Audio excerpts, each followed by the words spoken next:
Bonsoir, bienvenue dans ce nouvel épisode d'Église du Monde sur KTO. Ce soir, nous prenons la direction de l'Iran. Depuis près de 2 mois, le pays est en guerre à la suite d'une attaque conjointe menée par les États-Unis et Israël. Le conflit a plongé le Moyen-Orient dans une crise aux répercussions multiples, militaires, diplomatiques, économiques, humanitaires. Et les informations qui nous parviennent, elles sont sporadiques. L'accès à Internet est bloqué en Iran. Alors ce que l'on sait, c'est que cette guerre, elle tue des civils, que les opposants au régime iranien sont emprisonnés. Et selon un récent rapport de l'ONG Iran Human Rights, le nombre d'exécutions capitales a plus que doublé en 1 an. Alors dans ce contexte, comment vit la minuscule communauté catholique ? Pour en parler ce soir, nous recevons Bernard Hourcade, directeur de recherche émérite au CNRS, spécialiste de l'Iran. Mais avant cela, je vous propose quelques repères. Alors l'Iran, c'est un pays d'Asie occidentale qui partage ses frontières notamment avec la Turquie, l'Arménie, l'Azerbaïdjan et à l'est avec l'Afghanistan ou encore le Pakistan. Depuis 1979, c'est une république islamique. La constitution iranienne, elle place toutes les institutions sous l'autorité du guide suprême de la révolution islamique, Mojtaba Khamenei, depuis le 8 mars dernier. Et la capitale est Téhéran. Téhéran, c'est aussi la principale ville du pays. Sur les plus de 90 millions d'habitants, environ 10% de la population vit dans ou autour de la capitale. L'islam chiite est la religion officielle. Le sunnisme représenterait un peu moins de 10% de la population. À noter que 3 minorités religieuses sont officiellement reconnues, les chrétiens, les juifs et les zoroastriens. La présence chrétienne dans le pays, elle remonte au 2e siècle de notre ère. Selon les données officielles, les chrétiens ne seraient plus que quelques centaines de milliers, sans compter les convertis. Tout de suite, je retrouve mon invité.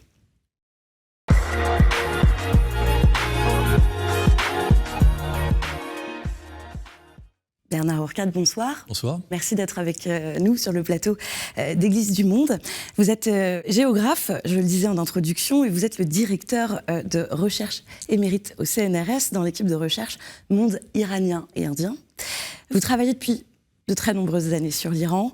On sait qu'il y a de grosses restrictions d'accès à Internet, aux appels téléphoniques. Est-ce que vous arrivez encore à avoir des contacts sur place ? Rarement, puisque depuis la guerre, tout est coupé avec l'Iran, même le téléphone. Et donc, les Iraniens peuvent nous téléphoner en payant des VPN, des systèmes détournés qui coûtent très cher. Donc, on peut discuter pendant 10 minutes. Et on a peine le temps de dire « tu vas bien, oui, je vais bien, j'espère que ça ira mieux demain ».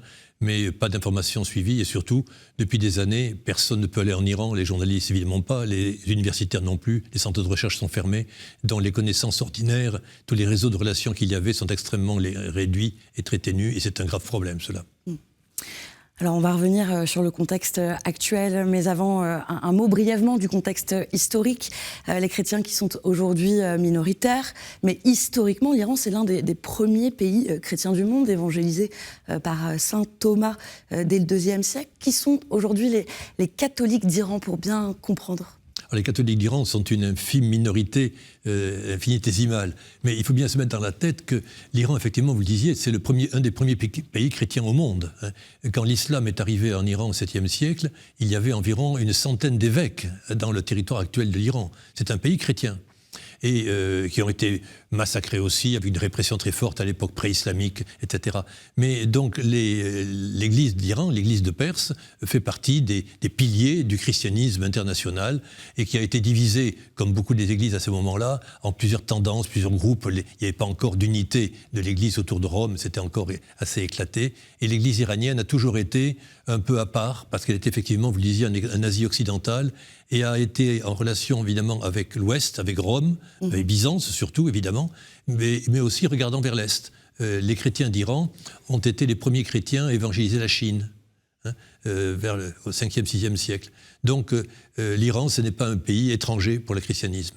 Et alors, qui sont-ils ? Il y a des Arméniens, des Chaldéens. Est-ce que vous pouvez nous expliquer un petit peu ? Alors, les chrétiens iraniens sont en majorité des Chaldéens, assyro-chaldéens, c'est-à-dire une branche du christianisme qui ont été nestoriens à un moment, mais à partir du XVIe siècle, ont rejoint Rome.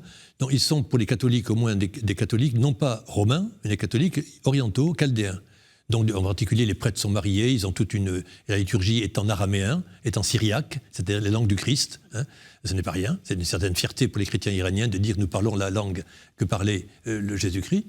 Et là, c'est pour la majorité, qui sont chaldéens. Un certain nombre d'entre eux sont orthodoxes, mais très peu. La deuxième communauté importante est celle des Arméniens. Il y avait des Arméniens toujours en Iran, mais ils ont été surtout déportés au XVIe siècle vers Ispahan pour construire Ispahan, concrètement. Et donc, il y a à Ispahan un quartier arménien qui est toujours là, avec une cathédrale arménienne très, très prestigieuse, très belle, et qui est donc... Et les Arméniens sont orthodoxes pour la majorité et une petite minorité catholique. Et ensuite, il y a des protestants, quelques anglicans, quelques protestants arrivés après. Et ensuite, il y a le nombre inconnu de convertis, puisque, on va en reparler, on aura l'occasion d'en c'est un élément reparler. important. Mais dans la minorité catholique, et catholique romaine, est infinitésimale. On voit la photo de Monseigneur, de Monsieur le cardinal Mathieu, qui était donc le premier cardinal iranien installé à Téhéran, mais il a une communauté chrétienne. Et donc, il a été nommé donc, très, très récemment, et sa communauté est essentiellement celle des femmes philippines, qui ont été souvent des femmes de ménage, qui étaient à l'époque du Shah, beaucoup de notables iraniens faisaient importer des femmes de ménage de l'extérieur des Philippines, catholiques, chrétiennes. Et donc ces femmes se réunissent tous les dimanches, tous les vendredis, le jour férié, à l'église pour se rencontrer. C'est la foi chrétienne aussi, mais c'est aussi la communauté. Et depuis quelque temps, la République islamique a interdit ces réunions, pensant que ces réunions d'une communauté étrangère, elle était suspecte, et donc on interdit cela, ce qui fait que le cardinal Mathieu se retrouve à la tête d'une communauté dont les réunions sont interdites, et c'est un problème. Je rappelle que le cardinal Dominique Mathieu a été évacué un peu avant Pâques. Justement, vous dites, c'est un problème. Quel était le rôle du cardinal Mathieu, sa marge de manœuvre, son action pastorale ? Zéro. Je veux dire par là qu'il était là, dans l'annonciature apostolique, qui est d'ailleurs à côté de l'ambassade de France et l'ambassade d'Italie. Il était là avec une communauté qui a disparu, qui ne pouvait pas se réunir et qui était infime. Il n'a pas de prêtre. Il était le seul prêtre de la communauté catholique. Les autres prêtres étaient jadis, à l'époque du Shah, dans les différentes communautés, dans les écoles, etc. Tout cela a été fermé. Quelques sœurs de la charité existaient encore récemment dans des dispensaires de lépreux. Tout ça a été fermé. Et la dernière religieuse catholique, je crois, son visa a été refusé, a été non renouvelé. Il doit quitter l'Iran si elle ne l'a pas fait dans les jours qui viennent. Autrement dit, le cardinal était le seul catholique romain de Téhéran, avec une communauté religieuse, avec une communauté de femmes philippines qui n'ont plus l'autorisation de se réunir. Donc une communauté vraiment en difficulté. Et pourtant, les chrétiens, officiellement, peuvent exercer leur foi dans les limites de la loi. Dans ce contexte actuel en Iran, est-ce qu'on observe encore un durcissement à leur égard ? Vous nous disiez déjà... Vous savez, l'Iran subit donc depuis 40 jours une guerre épouvantable qui ne touche pas le régime iranien. Le régime se porte bien, merci, plus ou moins, mais la population iranienne. Les bombardements touchent tout le monde, il y a des milliers de morts et des millions maintenant de chômeurs, les industries sont détruites, le pays est ravagé littéralement. Donc les chrétiens au milieu, ils sont comme les Iraniens ordinaires, ils souffrent ni plus ni moins que les autres, Et on ne peut pas dire qu'il y ait actuellement une différenciation, disons, sur le fait que d'être chrétien, d'être juif ou autrement. Tous les Iraniens sont réunis dans le drame épouvantable qu'ils traversent. Et donc, la communauté chrétienne, on en parlera, a 1000 difficultés, mais on peut dire que la guerre soude un peu tout le monde. Et on le sait même du point de vue politique, les opposants, tout le monde se réunit quand il y a une guerre, quand il y a la famine, quand il y a l'inflation épouvantable. On ne sait pas où ça va. Il y a une unité nationale, une cohésion, une solidarité qui se fait, et on ne peut pas dire qu'il y ait une opposition ou une rancœur contre une communauté contre une autre. Non, il y a plutôt une unité nationale en Iran, dans le drame actuel. La scène politique iranienne qui s'articule autour de deux pôles dominants, les conservateurs, les réformateurs et les réformateurs. Est-ce toujours le cas aujourd'hui ? Et si oui, quelles sont les visions de ces deux courants en matière de liberté individuelle ? Il faut bien dire qu'en Iran, la Constitution prévoit, depuis 1906, l'Iran a fait une révolution constitutionnelle, avec une constitution assez démocratique, où le chiisme était toujours religion d'État, avec des religieux à la tête, mais ont donc recopié le système qu'il y avait dans l'Empire ottoman des minorités religieuses reconnues. L'Empire ottoman, les juifs, les chrétiens, les différentes communautés étaient reconnus pour les mariages, pour leurs droits civils, les codes civils en particulier. Donc en Iran, ils ont fait la même chose. Et donc, les chrétiens chaldéens ont un député, les Arméniens ont 2 députés, les Juifs ont un député, et les Zoroastriens ont un député, 5 députés minoritaires, qui effectivement ne représentent qu'une toute petite communauté à chaque fois. Les Juifs sont 20 000, les chrétiens sont 50 000, 100 000, on ne sait pas trop. Les Zoroastriens sont 50 000, et les Juifs... Mais symboliquement, l'Iran respecte le culte et respecte les religions, donc c'est très bien, par principe. Mais ensuite, il ne reconnaît pas, par contre, la liberté de conscience. Et on en reparlera, mais quand on est chrétien, quand on est musulman, on ne peut pas devenir chrétien. Et donc, la liberté philosophique, en quelque sorte, n'existe plus. Alors, l'opposition qu'il y avait entre les conservateurs et les réformateurs était une opposition entre ceux d'un côté qui s'attachaient à la République islamique pure et dure. L'Iran est un pays chiite depuis le XVIe siècle. Il y a eu une révolution politique très forte, des religieux qui dirigent, et le régime est dérivé très rapidement vers une dictature très forte, très idéologique, concentrée en cela par la guerre Irak-Iran notamment. 8 ans de guerre qui a forgé la dureté du système islamique. Mais à côté, les réformateurs sont des gens qui disent « Bon, nous avons fait la révolution en 79, 78, au nom de la liberté, des droits de l'homme, de l'égalité sociale, de la justice, de l'islam aussi, qui était mal reconnu à l'époque du Shah, et donc finalement des ambitions très ouvertes, internationales, universelles. Et ces gens-là ont été pour la plupart écartés du système politique, persécutés, condamnés à mort bien souvent, ont dû quitter le pays ou ont disparu.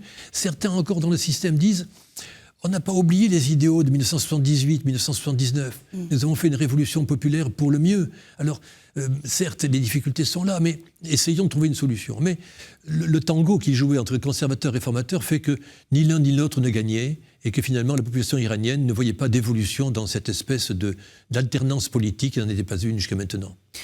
Alors, on va parler à présent de ces convertis au christianisme, puisque certains chercheurs estiment, ce ne sont que des estimations, qu'il y aurait aujourd'hui entre 500 000, voire même 1 million, jusqu'à 1 million de convertis en Iran. Juste avant de poursuivre, je vous propose de regarder le témoignage de Farid Vahid. Il est co-directeur de l'Observatoire de l'Afrique du Nord et du Moyen-Orient à la Fondation Jean Jaurès.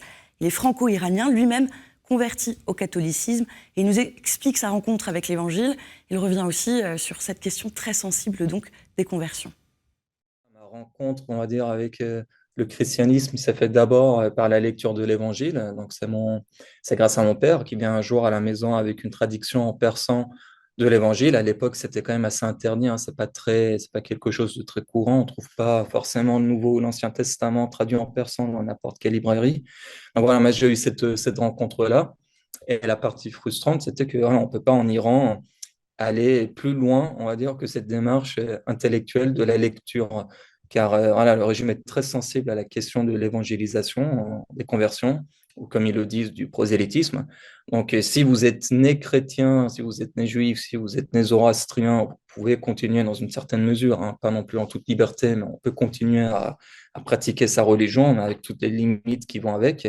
En revanche, de sortir de l'islam comme ils l'appellent et de se convertir à une autre religion est une grosse ligne rouge qui d'ailleurs est punie de la peine de mort en Iran. Donc voilà, il y avait ce côté, moi personnellement, de mon côté, assez frustrant, parce que cette lecture de l'Évangile n'aboutissait pas à des rencontres avec des prêtres ou à des participations à la célébration de la messe ou autre. Donc voilà, ça restait purement théorique. Donc j'étais en Iran. Donc c'était déjà très bien, mais c'était effectivement assez agaçant. Un entretien réalisé par Inès Gilles. Bernard Hourcade, on vient de l'entendre, sortir de l'islam en Iran, puis on en parlait, est puni de la peine de mort. Et pourtant, donc, ça n'empêche pas des Iraniens, des Iraniennes de se convertir. Comment ça s'explique? D'autant que, si je ne m'abuse, la Bible en persan, c'est interdit dans le pays. Oui, pour la Bible, un petit détail, il y a des Bibles très nombreuses qui ont été traduites par les anglicans, les protestants notamment à une époque. Il y avait des stocks, des milliers de Bibles en Iran qui ont été confisqués et qui ont disparu complètement. Et pendant pas mal de temps, je suis coupable d'avoir transporté 2-3 Bibles dans mes voyages en Iran c'était un trésor. Mais ensuite, la Bible a été traduite systématiquement, de façon méthodique, de façon récente, par le Centre Saint-Jean, on en parlera tout à l'heure, je pense, qui fait que maintenant, la Bible est sur Internet et un peu plus accessible. Mais effectivement, comme dans tous les pays musulmans, il est interdit de quitter l'islam, c'est la loi. Cela dit, il y a la loi puis la réalité. Mais en Iran, effectivement, les convertis sont l'objet d'une chasse à l'homme, peut-on dire, d'une surveillance extrême, et en particulier le dimanche à la messe ou le vendredi, puisque c'est le vendredi jour férié, il y a quelqu'un des services de police qui passe dans l'église, me disant « Toi, tu n'es pas chaldéen, tu n'es pas syro-chaldéen, Tu parles la langue locale? Non. Tu es persan iranien? Et la communauté elle-même fait sa propre police, disant si des convertis viennent, l'église sera fermée. Et donc il y a une autocensure des Chaldéens, des Arméniens, quels qu'ils soient, des Zoroastriens ou des Juifs, tous, pour ne pas accueillir des difficile de les accueillir. Parce qu'ils risquent eux-mêmes la fermeture de l'église. Et donc les chrétiens sont très nombreux parce qu'effectivement, l'Iran, comme je vous le disais tout à l'heure, la République islamique a été faite dans une dynamique d'ouverture internationale, de liberté, etc. Donc les gens ont dit, tiens, on va enfin avoir la liberté, éventuellement, d'ailleurs, du point de vue religieux. Donc la recherche de quelque chose d'autre est importante. Et le fait aussi que l'islam iranien, tel qu'il est vécu par la République islamique imposée, beaucoup de musulmans disent, je ne crois pas dans le prophète Mohammed tel qu'il est présenté par les religieux iraniens. Mon islam est différent. Et donc si c'est ça l'islam, je ne veux plus de l'islam, je veux voir autre chose. On ne peut pas devenir juif, on ne peut pas devenir zoroastrien, on peut devenir chrétien. Et donc, il y a eu ainsi une ouverture vers le christianisme comme une pensée différente qu'on cherchait à avoir, une recherche intellectuelle qui a touché beaucoup de gens, portée souvent par les pentecôtistes, par les protestants, et de façon un petit peu, je dirais, primitive, en disant aux gens, vous êtes chrétien, vous direz, oui, j'aime beaucoup Jésus-Christ, ben, tu es baptisé et donc tu es chrétien. Et donc les gens allaient ensuite dans la rue, je suis chrétien, disaient à n'importe qui, donc ils se faisaient arrêter et massacrer. Et donc, il y a eu, ce problème des convertis est un grand problème. Le nombre que vous disiez, combien est-il ? Le Saint-Esprit le sait, je pense, et même lui, le Saint-Esprit doit avoir des difficultés pour faire les comptes. Oui, je précisais bien que c'est des estimations, et que c'est difficile. Ce qui est important, ce n'est pas tellement le nombre, il est considérable.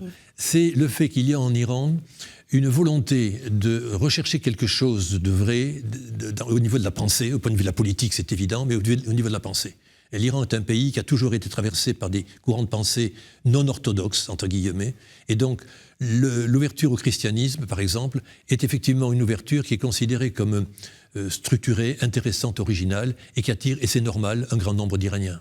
Vous nous parlez du centre Saint-Jean, dites-nous quelques mots à propos de ce centre. Oui, après Vatican II, donc la liturgie pouvait se faire en langue locale, en français, en italien, en espagnol, en persan.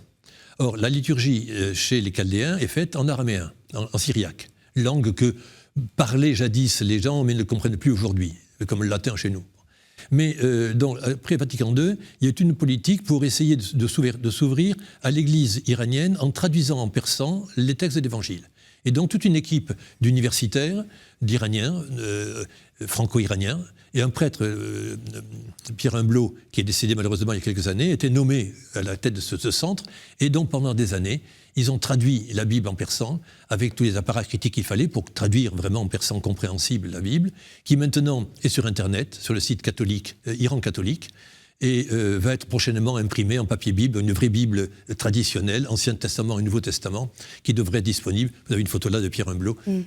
Oui, on le voit à l'écran, le Père Pierre. Et donc, le centre Saint-Jean, évidemment, a été fermé, a été pillé et saccagé, parce que c'était un centre de propagande inadmissible, bien évidemment. Résultat, beaucoup de désarroi, et il n'y a plus aujourd'hui en Iran de prêtres jeunes capables de diriger la communauté. Alors ça fait partie de ces défis.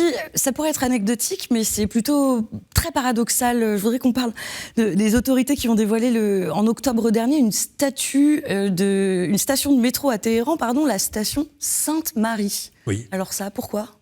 Parce que l'Iran est un pays qui respecte la loi reconnaît les chrétiens. La Vierge Marie est une sainte reconnue par l'islam. Le Christ est reconnu par l'islam, sauf qu'il y a eu Mohammed qui est le vrai prophète pour les musulmans.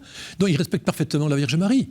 Et donc, pour montrer que l'Iran respecte toutes les religions, dans leurs pratiques religieuses, on a débaptisé une station de métro à côté de l'église arménienne, en plein centre de Téhéran, très belle avenue, une grande station de métro, vous voyez les photos, elles sont très belles, et donc le malheureux martyr de la guerre Irak-Iran a perdu sa station de métro, et c'est la Vierge Marie qui est désormais là, avec les statues, etc., pour montrer que l'Iran respecte. Et en même temps, on a fermé l'église catholique, empêchant les femmes philippines d'aller à la messe. C'est là tout le paradoxe.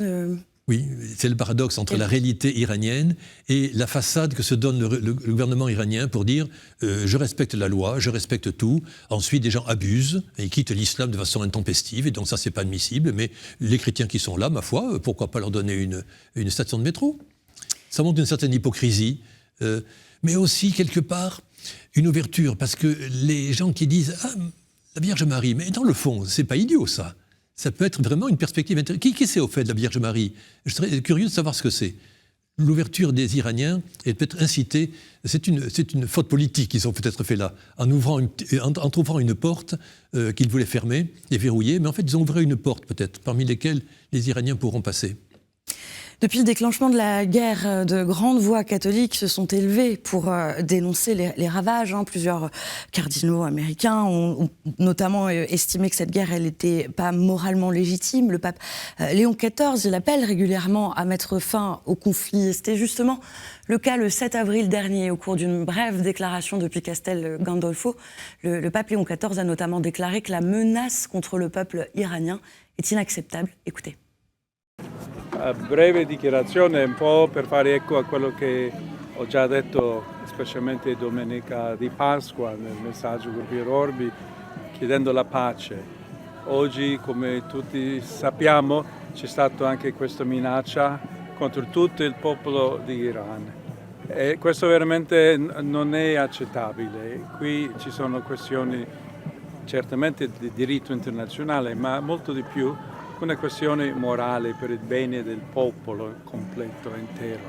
E vorrei invitare tutti a pensare nel cuore veramente di tanti innocenti, tanti bambini, tanti anziani, totalmente innocenti che sarebbero anche loro vittime di questa escalation di una guerra che ha cominciato già dai primi giorni, dicevamo, torniamo al dialogo, negotiations, cerchiamo come risolvere i problemi senza arrivare a questo punto.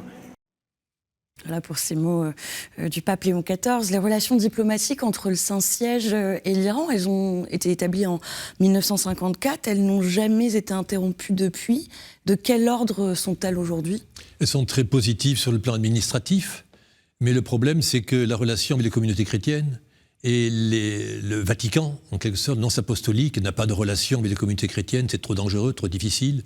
Le pape, il est catholique romain, les chrétiens ne sont pas catholiques romains, ce serait donc une ingérence dans l'Iran, et donc, de facto, les communautés chrétiennes sont un peu coupées des relations avec le Vatican. C'est pour cela que les paroles du pape Léon XIV aujourd'hui sont très très importantes. Le fait que le pape, catholique romain, de Rome, en Italie, très loin, disent ce qui se passe, vouloir éradiquer une population, un peuple, est inadmissible, ce n'était pas possible. Et le scandale provoqué par le pape est prophétique, et je crois est un élément très important de soutien à tous les Iraniens. Et donc ce type-là, il est chrétien. Tiens, c'est intéressant qu'un chrétien, un pape, dise des choses pareilles, qui s'adressent non pas aux catholiques, mais à l'ensemble des populations iraniennes. Un message universel, catholique au sens strict du terme. C'est un message qui n'est pas sans conséquences, à mon avis, et c'est tout à fait réjouissant dans l'époque de drame que l'on vit actuellement. Vous parlez sur les communautés chrétiennes, elles n'ont pas de lien entre elles? Non. C'est des groupes ethniques. Les Chaldéens sont dans un petit groupe, les Chuis dans leur communauté, les orthodoxes pareil, et donc il y a très peu de relations, ce sont des groupes ethniques, et la République islamique veille à ce qu'il n'y ait pas de contact entre eux, chacun à sa petite chapelle, je dirais. Et donc, c'est là que le caractère universel de l'Église de Rome peut être utile, mais en dépassant effectivement le cadre des minorités chrétiennes. Le message du pape est universel. C'est intéressant. En guise de conclusion, Bernard Urquhart, quel avenir du christianisme en Iran, selon vous? Il est très grand. Il est très grand. Non pas qu'il faille convertir les musulmans, chacun a la liberté, mais ce qui vient de se passer, le discours du pape maintenant montre qu'il y a en Iran de la place pour une ouverture d'esprit. Et les 40-50 républiques islamiques qui ont fermé un peu les portes ont fait en fait augmenter un désir d'ouvrir les portes massivement au christianisme comme à tout esprit de liberté. Merci beaucoup Bernard Urquhart d'avoir été avec nous, de votre témoignage. Merci à vous. Et tout de suite, on continue avec la chronique du monde.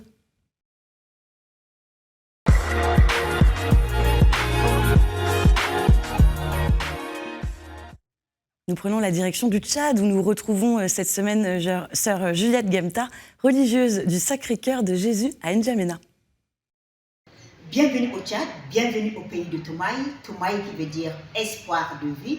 Cette fois-ci, nous allons vous parler de l'art, spécialement du jazz, mais du jazz made in Tchad.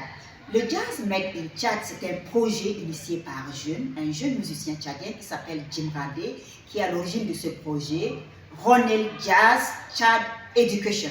Donc l'éducation, la musique comme un souffle, la musique comme une école de vie, une école de liberté, une expression, une transformation sociale, et je dirais comme le directeur de la coopération suisse, je dirais comme un levier de développement. Oui, ces jeunes qui sont engagés dans la société à travers la musique ont eu l'aide de la coopération suisse qui soutient ce projet. Bientôt, ils vont s'envoler pour les pays européens pour parler ou donner ce talent, démontrer ce talent à la rencontre internationale de Ronel Jazz, c'est-à-dire à la rencontre des musiciens du jazz. Oui, le jazz se fait écho au Tchad, ça devient culture tchadienne, une culture de non-violence, une éducation, une école de la vie au service du développement, au service de la nation tchadienne pour faire bouger l'art dans tous les sens pour la gloire de Dieu. Et c'est la fin de cette édition. Merci d'avoir été avec nous. Cette émission, elle est à revoir sur ktotv.com, à réécouter sur les plateformes de podcast et sur l'application KTO Radio. Je vous souhaite une très belle semaine. Prenez soin de vous et à jeudi prochain.